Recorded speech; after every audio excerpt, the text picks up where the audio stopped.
I know for me, it was because I had so much privilege and so much given to me, which is still true. It was hard to acknowledge, and there was a gap. Yeah. You know, and then you stay in this loop of like, why do I feel this way?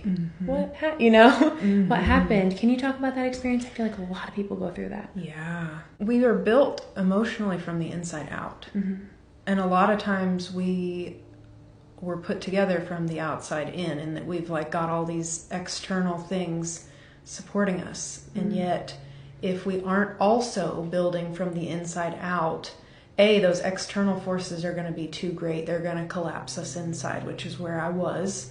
And they also will have to be moved at some point for us to keep expanding, which I'm building a whole program about. I'm really excited about. Stay tuned for that. But I think what you're asking is how to side with yourself when objectively things were great, and the dual reality of my parents were amazing. They love me, I have no doubt. And there were areas that were missed for me experientially that I needed that weren't there.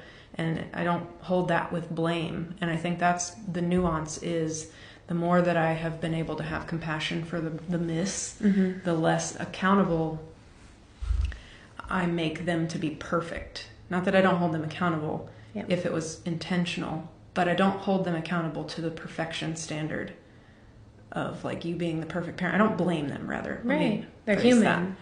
That. I very much see my parents as human, and it is that gap where it's the same thing in dating, where like I need this and you're here, and this gap feels bad because it doesn't mean that you're a bad person. It's just not not enough for me. And it's not that you're not enough. It's just this is not enough for me.